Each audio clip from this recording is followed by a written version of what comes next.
On va parler donc du match qui vient de se terminer. C'était l'ouverture de la 7e journée de Ligue 1. Le Paris FC donc a battu Lorient 2-0. Kebal et Crasso sont les buteurs. Premier clean sheet de la saison pour les hommes de Stéphane Gilly. 3e victoire de la saison.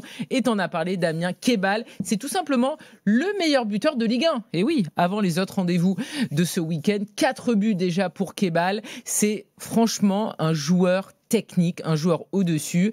Et quand il est dans ces dispositions-là, c'est un régal.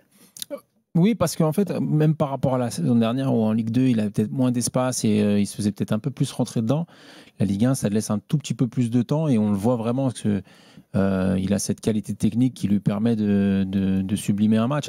Ce que je disais tout à l'heure, c'est par rapport surtout à sa première touche. Là, chaque fois qu'il touche le ballon sur son premier contrôle, en fait, il est toujours tourné vers l'avant. Ça va donner quelque chose en fait. C'est pas un joueur qui est fantasque pour être fantasque. Il a une qualité technique qui est au-dessus de la norme. Après, voilà, il confirme tout simplement et même si c'est pas un grand buteur, on le voit, il est capable de marquer des buts. Voilà, moi j'aime cette qualité de passe aussi.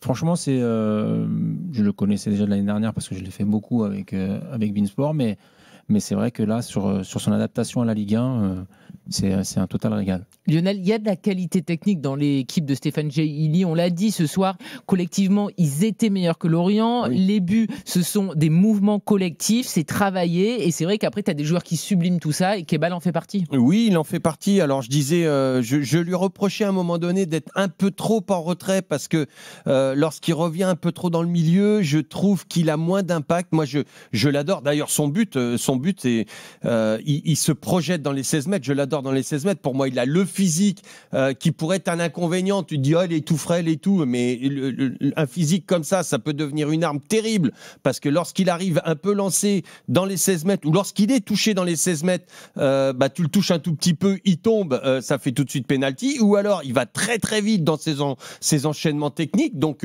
il crée beaucoup plus de difficultés pour les adversaires directs, et donc moi je le préfère lorsqu'il tourne un petit peu plus comme ça aux 20 mètres et qu'il se projette. Après, j'ai trouvé très intelligent parce que non seulement il est capable de créer, comme disait Damien, à 300% d'accord avec Damien, non seulement il est capable de créer, mais on l'a vu aussi, il est capable d'orienter. Là, il a géré sa fin de match, il y a sa sélection, il sait qu'il va jouer dans 3 jours normalement, donc il est capable, il a la tête, il a cette présence d'esprit, il a l'intelligence, et donc aussi il est capable d'orienter comme il faut, il se trompe jamais. Non, c'est vraiment un bon petit joueur qui demande confirmation. On va pas non plus, voilà, mais ce qu'il fait pour l'instant, c'est vraiment très bien. Le Paris FC qui a gagné 2-0. Messieurs, c'était un duel entre promus. Alors effectivement, il n'y a pas les mêmes budgets et le Paris FC est très attendu. Mais au final, sur le terrain, c'est vrai que le Paris FC a été largement supérieur à Lorient. Stéphane Gilly avait mis une compo d'équipe qui était vraiment offensive et ils ont proposé du jeu. Il n'y a pas eu photo ce soir, hein. On n'a pas l'impression que les deux équipes, là, sur ce qu'on a vu ce soir, jouent le même championnat. Non, mais Lionel, il a dit quelque chose d'intéressant dans ses points et j'ai aimé, c'est l'attitude en fait des Lorientais. On n'a pas l'impression qu'ils jouaient... je n'ai pas envie de dire leur survie parce que on est encore trop tôt c'est inadmissible. Mais en termes de dureté, de méchanceté dans les duels, et c'est dommage parce que leur entraîneur, il est un peu comme ça aussi, le staff aussi avec Cahuzac, où dans la Grinta, on y est quand même largement à chaque fois. Et là, je sais pas, j'ai trouvé qu'ils étaient un petit peu passifs, spectateurs et pas suffisamment impliqués. Et sur un match comme celui-là, face à un adversaire, même si on peut le dire ce qu'on veut, ils ont recruté de très bons joueurs. On ne peut pas se manquer là-dessus. C'est pour moi le premier critère, surtout quand on joue le maintien. Et on avait envie de voir s'il y avait une confirmation après le beau succès face à Monaco. Et malheureusement, c'est vrai que ce soir, on n'a rien vu côté Lorientais. On accueille Jonas, supporter du Paris FC au 32-16. Salut Jonas. Karine, bonsoir à tous, bonsoir messieurs. Salut Jonas. Alors Jonas, tu sors du stade. Alors déjà, première question, parce que moi ça me perturbe toujours un petit peu. Comment tu es devenu supporter du Paris FC? C'est quoi ton histoire? Alors moi, mon histoire, c'est que j'ai supporté le Paris FC depuis 15 ans maintenant. Je les ai suivis depuis le National. Donc je les avais suivis du temps où ils étaient remontés une première fois en Ligue 2. J'étais allé assister à quelques matchs. Ils sont redescendus derrière parce qu'ils avaient fini dernier. J'étais à la fac. Et après, ils sont remontés. En fait, c'est de là que je les ai suivis de loin. Et avec les études et chemin faisant, j'ai pu assister au match en étant abonné, et puis voilà, c'est suivi comme ça. Et pourquoi le Paris FC à la base? Pourquoi tu t'es pris de passion pour ce club-là? Parce que passion pour les clubs franciliens, passion par Paris FC, par ce petit club, on va dire, qui est en dehors du Paris Saint-Germain, et c'est venu en fait au fur et à mesure d'aller les voir et d'aller les supporter même en national, donc ça s'est fait petit à petit. Magnifique, bah écoute, bravo. Et maintenant on va parler de ce match justement, parce que j'imagine que ce soir tu as pris du plaisir, tu as dû te régaler à Jean-Bouin. Je me suis régalé, on va dire peut-être la première mi-temps qui est sûrement la plus aboutie des Parisiens depuis le début de la saison, parce que en fait les 30 premières minutes ils ont montré vraiment ce que Paris FC peut faire, essayer de faire des combinaisons. J'ai trouvé très intéressant le jeu en début de match entre Amari Traoré et Kebal qui ont beaucoup permuté sur le côté droit pour essayer de chercher des petits jeux dans les petits espaces et surtout enfin un peu de premières intentions. Parce qu'en deuxième mi-temps, je ne sais pas si vous êtes d'accord, ils ont beaucoup conservé le ballon, pas beaucoup de premières intentions. Ils étaient plus en gestion, et justement la gestion, ils sont retombés dans leur travers. Heureusement que ce n'est que contre Lorient, et pauvres supporters lorientais, ils vont vivre une saison qui va être longue parce que l'équipe elle fait pas rêver. Et s'ils étaient tombés contre une équipe un peu comme Strasbourg, en ne mettant pas les bonnes occasions et en se prenant des contre-assassins, bah ça peut être compliqué. Donc c'est une première mi-temps, la première mi-temps est bonne, il y a des bonnes choses, de la permutation, on va jouer dans l'avant, on joue en première intention, on essaie de pas trop garder le ballon, ce qui est un peu le problème de Kebal et Maxime Lopez parfois, et après la deuxième ça a ronronné, c'était pas très intéressant à la fin. Mais bon. Déjà, mais c'est un axe de progression, je pense, Jonas, là-dessus, parce qu'ils sont en gestion et ça, il n'y a pas de souci qu'ils soient en gestion. Pour moi, ça ne me dérange pas. Mais par contre, savoir en profiter, si tu es en gestion, tu as la balle un petit peu plus basse, ça veut dire que tu fais sortir ton adversaire. Et pour moi, le vrai axe de progression, et c'est pas le plus compliqué à travailler, avec Damien, on sait de quoi on parle là-dessus, et je pense que tu le sais aussi, la contre-attaque. Les contre-attaques, c'est 2-3 circuits préférentiels que les mecs vont apprendre par cœur. Et dès qu'ils vont maîtriser ça, ça sera une arme supplémentaire pour le PFC. Alors imagine qu'ils soient capables de faire une première mi-temps comme ils ont fait, de gérer comme ça, d'attirer l'adversaire et d'avoir cette arme de contre-attaque qu'ils ne maîtrisent pas actuellement. Il y en a eu 2-3 très mal gérés. Voilà, il y a juste ça à faire. S'ils arrivent à maîtriser cette arme-là, franchement, ils vont encore franchir un cap. Non, on est complètement d'accord. Honnêtement, moi, je suis d'accord sur le fait de la première demi-heure qui a été vraiment très très bonne, de très très haute qualité, avec des récupérations très hautes, ce qui a permis d'avoir beaucoup d'occasions aussi. Je suis d'accord avec toi sur le jeu en une touche, la vitesse, la projection aussi des milieux de terrain. Moi, que j'ai trouvé vraiment les trois au milieu de terrain, pour moi, c'est le métronome de cette équipe. C'est-à-dire que la deuxième période, ils ont été dans la gestion parce qu'ils menaient 2-0 et qu'ils maîtrisaient largement leur sujet.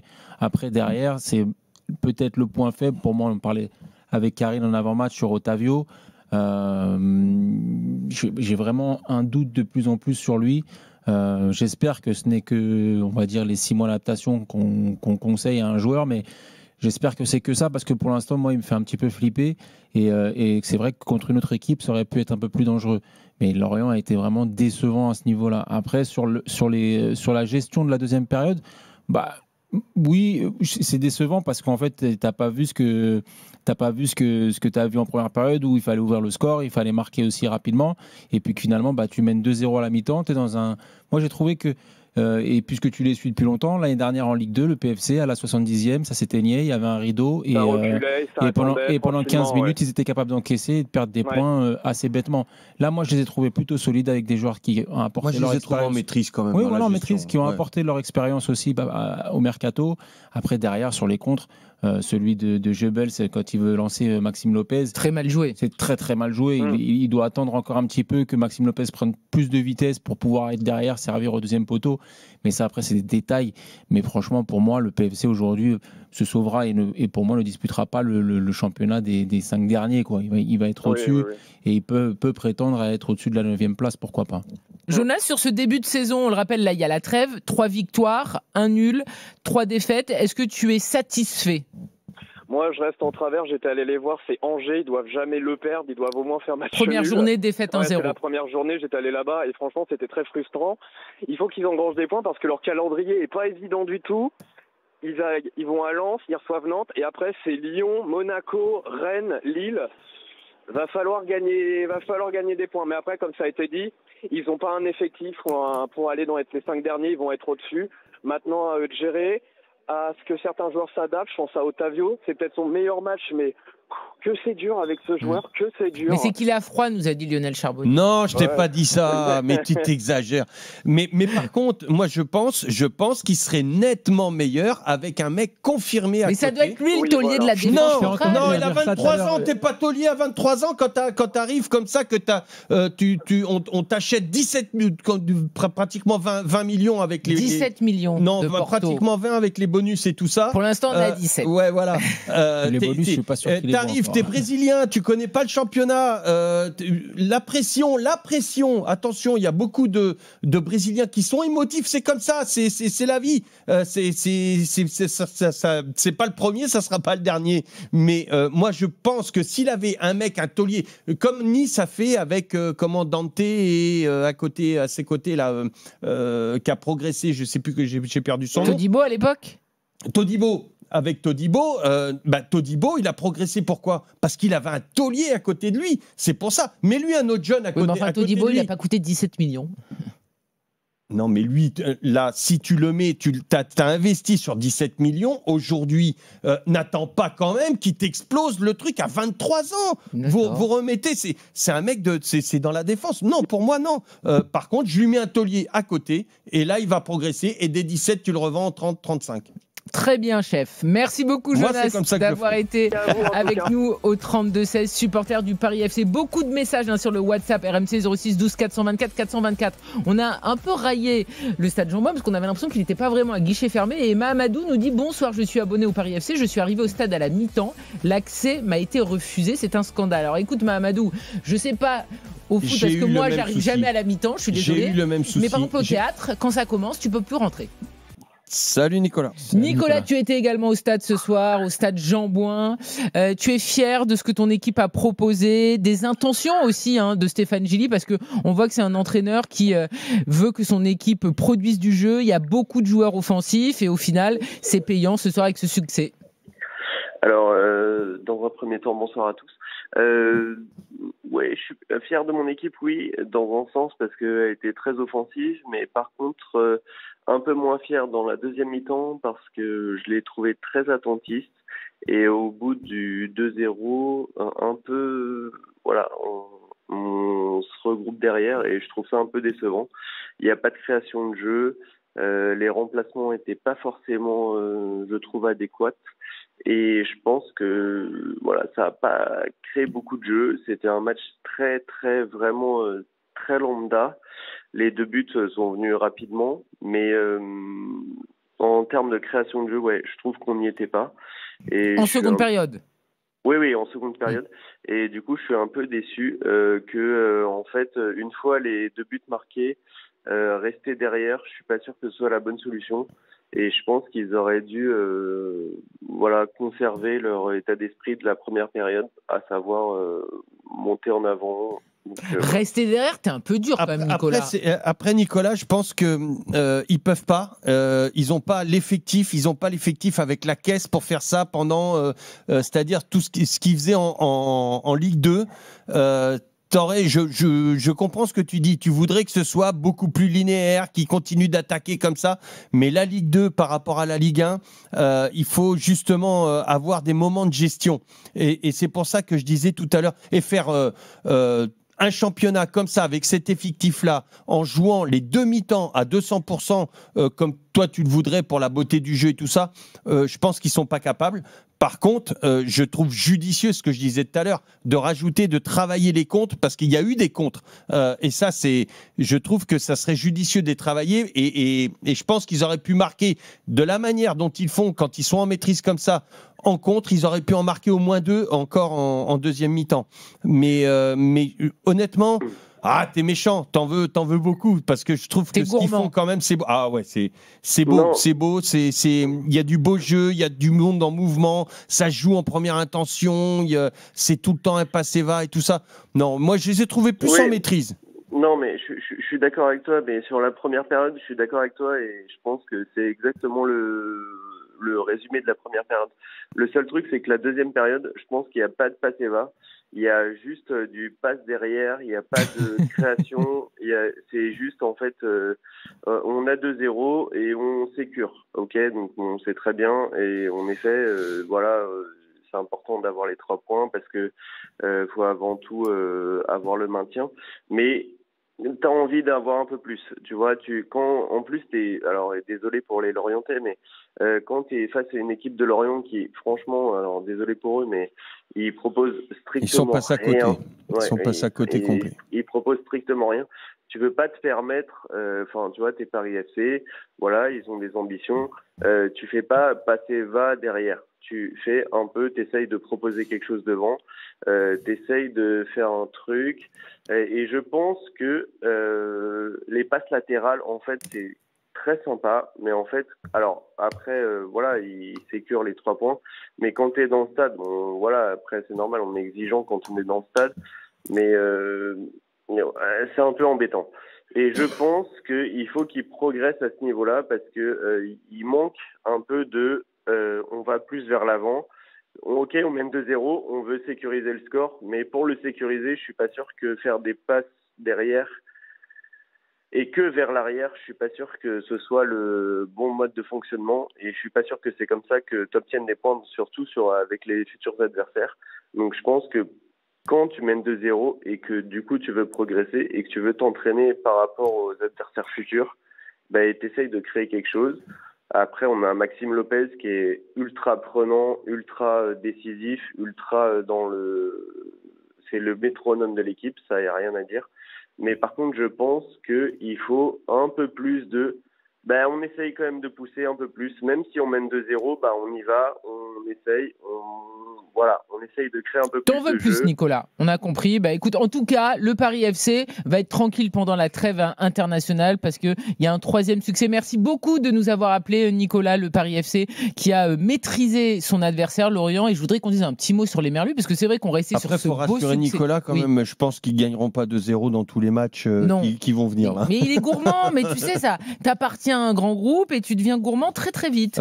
Lorient qui a été battu 2-0 alors qu'il y avait eu ce succès face à Monaco. On rappelle les 2 seuls succès de la saison du promu Lorientais, c'est à chaque fois en supériorité numérique. Face à Rennes, c'était 4-0 et Rennes était même réduit à 9. Et là, face à Monaco, c'était en supériorité numérique 11-10 parce que Kerrer avait été exclu dès la 38e minute. Messieurs, franchement, ce soir, il n'y a rien. T'as le droit de perdre, mais pas dans ces conditions-là. Moi, je suis Pantaloni aujourd'hui, j'ai les boules, parce que cette équipe ne ressemble en rien à ce qu'elle produisait en termes d'intensité, en termes d'investissement personnel, voire investissement collectif. Ça ne ressemble en rien à ce qu'ils ont fait l'année dernière. Au minimum, ils devraient avoir ça. Ça, c'est la base de la base. Ensuite, tu as les duels. Tu dois au moins rivaliser sur les duels. Après que tu prennes un bouillon parce que le PFC joue un beau football, il le maîtrise et tout ça. Ok, mais quand tu perds, tu dois perdre la tête haute. Moi, aujourd'hui, j'en dirai pas plus. Je suis déçu des Lorientais. Et demain, tu vois, tu me demandes d'aller acheter mon pain à la boulangerie, j'y vais pas. J'ai honte de ce que j'ai fait. Carrément. Mais oui, c'est une honte. T'es joueur Lorientais, tu restes chez toi. Mais ça m'est arrivé déjà d'avoir fait une bourde, par exemple, à Auxerre. Donc ma femme, elle pain me dit, tu ramènes le pain. Je dis, non, là, c'est je vais juste pas que montrer ma terrine.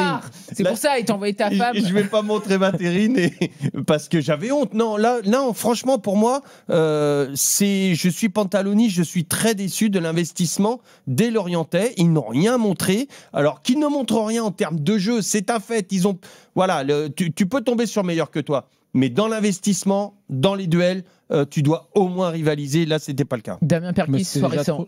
C'était déjà trop tard en fait. Quand il y a eu la réaction, on va dire à la mi-temps, où ils ont peut-être mis un petit peu plus le pied, ils ont gagné un petit peu plus de duels, ils se sont situés un petit peu plus haut sur le terrain en deuxième période.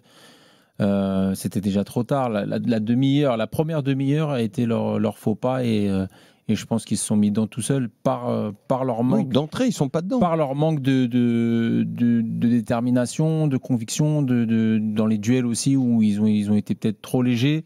Ils ont été tout simplement mangés par le Paris FC. Après, dans le jeu, pour moi, c'est un peu trop pauvre, notamment offensivement. Ça produit pas grand-chose.